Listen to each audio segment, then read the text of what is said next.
What's going on YouTube? I'm Andrew Crawford, the HC legend, ya boy, the GOAT, not the GOAT, but I look like a GOAT, close enough, am I right? I think I'm right, and today on the channel, I will be bringing to you my top 10 favorite, and in my opinion, these are the 10 best WrestleMania matches of all time.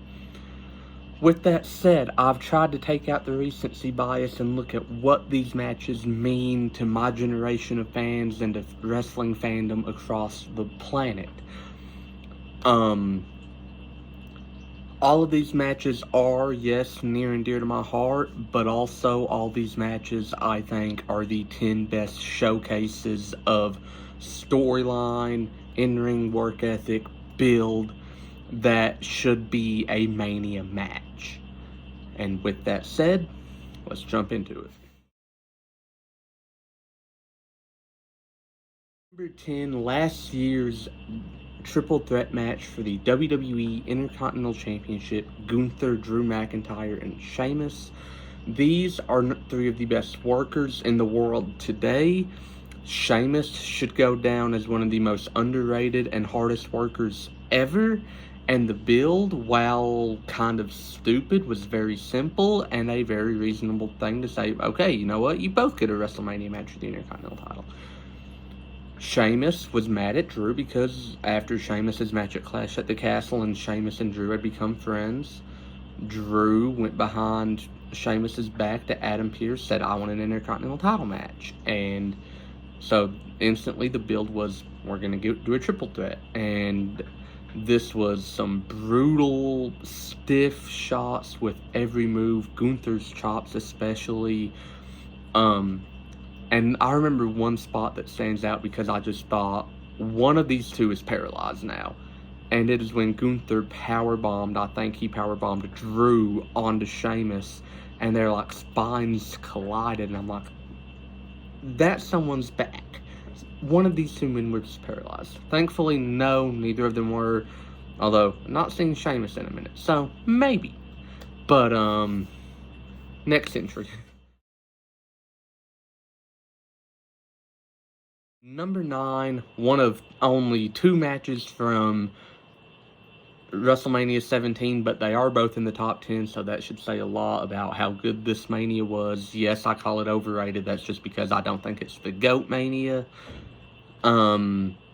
Which is why I consider it overrated, because it's almost like a general conception from like half of wrestling fans that this is the best Mania. I disagree. But anyways, Rock Austin 2 at WrestleMania 17 in 2001.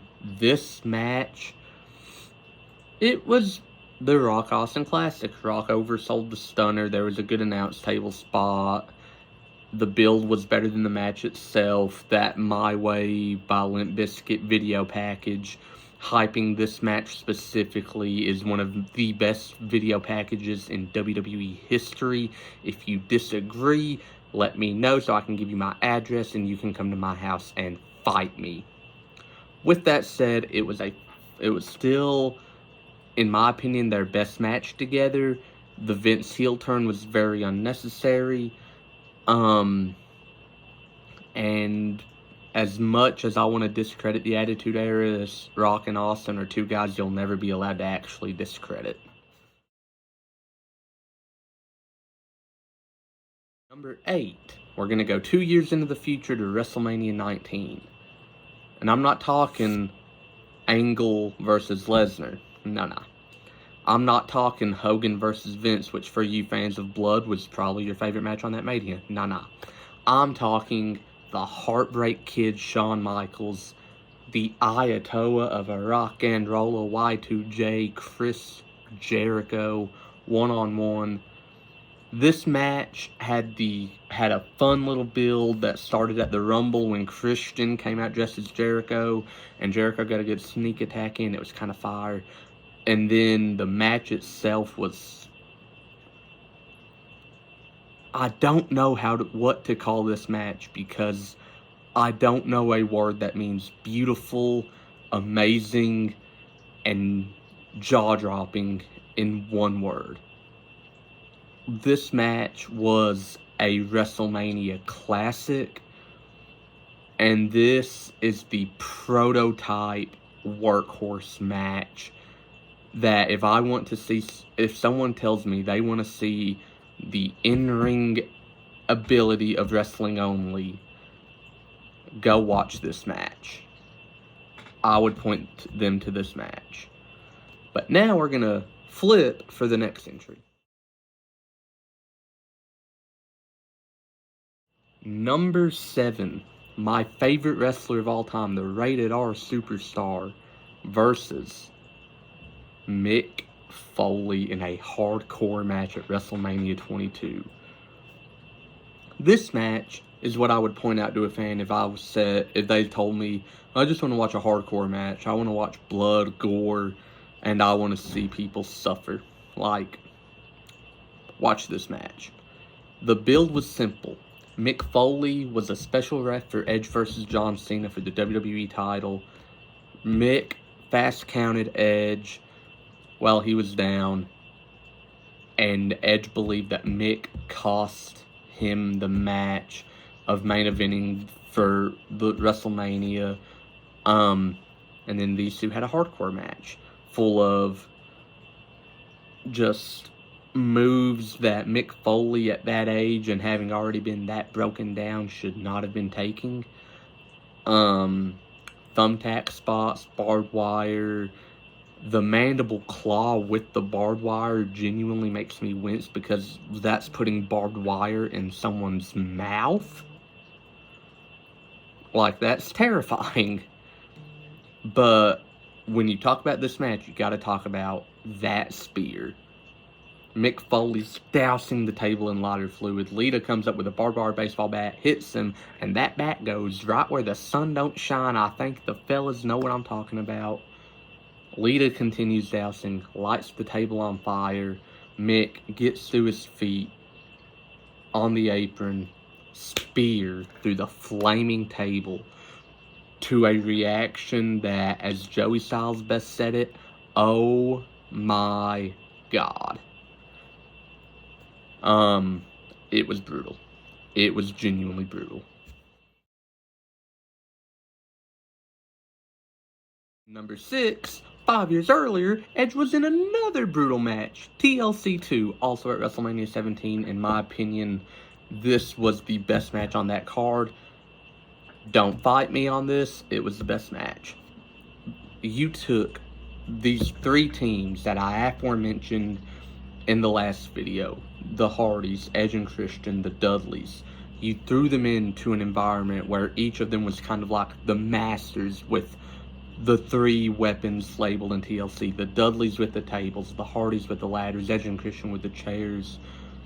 And just this match alone, you could literally just put the highlights of it online and it would just be the whole match, because I think this match is one of the most entertaining, jaw-dropping, spectacular WrestleMania matches. From the build of all 3 men have genuine claims for why they should be the tag champs, to each team's like sidekick, if you will, getting involved. Lita, Rhino, and Spike Dudley, with Spike Dudley hitting the whatever his finisher was called, I think it was through a table on Christian, Rhino goring Matt Hardy, Lita caving someone's head in with a chair, I can't even remember who. And then again, another Edge highlight, that spear, while Jeff is dangling from the tag titles, and Edge jumps from one ladder to the center of the ring with a spear, and they both crash to the ground. And those screenshots with the cameras flashing, this match is bordering on perfection. 5, The Undertaker versus Edge at WrestleMania 24. Not a lot of people agree with me when I talk about how good I think this match is. But literally the entire story is, up to this point, Undertaker couldn't beat Edge. With Edge as the Rated R Superstar, Undertaker had yet to beat him, but that was because Edge was always finding these underhanded tactics to win. And Edge had spent the better part of a year up to this point costing Undertaker the world title. Undertaker got his shot in his backyard of WrestleMania, and these two men just went tooth and nail, battling in a battle of wits, in a battle of physicality, trying to beat the other one for the world title. Edge throwing everything he had, Hawkins and Ryder's interference, 2 spears, and it wasn't enough. And that false finish of Undertaker hitting the tombstone and Charles Robinson with an Olympic sprint down to the ring, 1, 2, and the ref's hand was this close to the mat. I promise you, it was so narrow. And Edge got his shoulder up, and off that last spear, Undertaker's locking in the MMA submission, the Goga Plata. In WWE, a lot of people know it better as Hell's Gate, to make Edge tap out and win the World Heavyweight title and advancing his legendary streak to 16-0. Number 4. This is the greatest triple threat match of all time. Not one of the greatest. No, it's the greatest. Triple H, Shawn Michaels, Chris Benoit. 3 men whose work rate is beyond legendary. Went out there, sold out Madison Square Garden, and in the prototype for the underdog babyface winning a world title with insurmountable odds, they tore the house down. And that ending sequence of Benoit locking Triple H in the crippler crossface, Triple H rolling, countering into a pin, and Benoit getting the crossface again, this time dead center of the ring, leading to Triple H's tap out. And whenever, like, you found Shawn Michaels with a cameraman, Shawn Michaels was laying there a bloody heap on the mat, with Benoit celebrating, finally living his dream of winning the world title. And that final WrestleMania shot from that year of Benoit and Eddie in the ring, embracing and celebrating the 2 guys that were never supposed to be at that level, finally being world champions at the same time, is, I know I've said this a lot in this video, but perfect. Perfect, perfect, perfect. Amazing. I love this match. Number 3, we're going to go to WrestleMania 24 again. Streak, or no, career-threatening match. Shawn Michaels got to be the man to announce Ric Flair was going to the Hall of Fame, after Vince, a few months prior, had said next time Flair loses, his career's over. Flair said if his career's going to end, he wants it to be against Shawn. Shawn agreed. And the line when Shawn compared Ric Flair to Old Yeller. And then Shawn and Ric had what may have been, what I still believe is one of the best pure matches, where the storytelling and the match itself are equally as perfect, and not many matches can truly say that. And the sequences of Shawn being able, he could have hit the Sweet Chin music several times throughout the match, but he hesitated. And the first time it happened, Shawn hesitated and Ric dropped him into a figure 4, and everyone thought, oh, Ric's gonna win, okay. But that closing sequence, and anyone that's heard me talk about this match knows I'm gonna do it. Ric's sitting there going, come on, hit me, come on. Shawn mouths the words, I'm sorry, I love you. Bam. 1, 2, 3, and Shawn Michaels ends a legendary career. 2 years later, he had his legendary career ended at Mania. Swings and roundabouts, we love those. Number 2, the greatest Hell in a Cell match of all time. no disrespect to Undertaker and Mick Foley at King of the Ring 98, but this match took the story that has been brewing for 3 years of Undertaker ending Triple H's best friend's career. Undertaker feeling like he didn't truly win the year prior because he couldn't walk out of WrestleMania under his own 2 feet. Undertaker challenging Triple H again. This time they labeled it the end of an era. Hell in a Cell, a match that these two men are unfortunately known for. And for going on, I think, 50 minutes, including entrances, just obliterated one another with chair shots, and the best near fall in the history of the streak when Shawn hit that sweet chin music, whipping Undertaker around into a pedigree. 1, 2, and Undertaker's shoulder barely got off the mat, but it got off the mat nonetheless.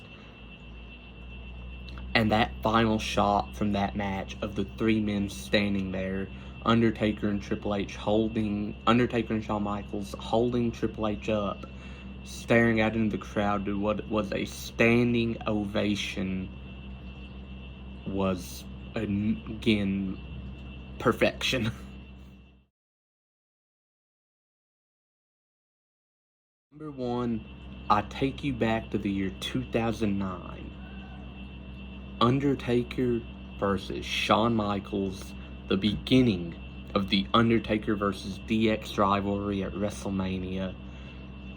And these 2 men went out there, solid 30-minute match. Undertaker nearly legitimately killed himself for the sake of the match, thanks to a very inexperienced cameraman. Whoops, sorry. And just everything these 2 did, it didn't feel like I was just watching a wrestling match. It felt as though I was watching a human game of chess, as both men had a counter for everything. And that amazing kick out after Undertaker hitting a tombstone, 1, 2, and Shawn kicks out, and Undertaker's just laying there on top of Shawn like, what do I got to do to put him down? And then that closing spot, Shawn went up top for a moonsault onto an upright Undertaker. Undertaker caught him, hit him with a tombstone pile driver, 1, 2, 3, extended the streak to 17-0, and kicked off what would be a series of matches against the 2 members of DX that would end up being just the best match of Mania those 4 years. And honestly, I don't think I have as much respect for any group of wrestlers as I do Undertaker, Shawn, Triple H, and Edge, which for like 5 years in a row, it was Edge, Michaels, Triple H, Triple H. I think those are the 5 best matches of the streak. Anyways, Taker Shawn is my favorite, and in my opinion, the greatest WrestleMania match of all time. Maybe even the greatest match of all time. And that's the video. Did you like it? Did you hate it? Tell me about it in the comments below. Do you disagree with my top 10? I know you do, because Taker and Edge is not that high on anyone else's list. Again, like the video, share it, subscribe, all that jazz. Stay tuned rest of the week. Wednesday, Thursday, Friday, Saturday, and Sunday, all will be dropping videos. Again, it's WrestleMania week. My excitement level is legitimately through the roof. I'm so stoked. It is my favorite time of year. But yeah, WrestleMania this week, gonna be awesome. Don't forget to like, share, and subscribe. Again, stay up to date with what's going on in wrestling. And the name change is still a possibility. I don't know if I'm going to do it, because I do want to be more diverse, but at the same time, it's a good name. It was a clever name, you know? But anyways, stay tuned, and unlike John Cena, I can see you, and I will see you very soon.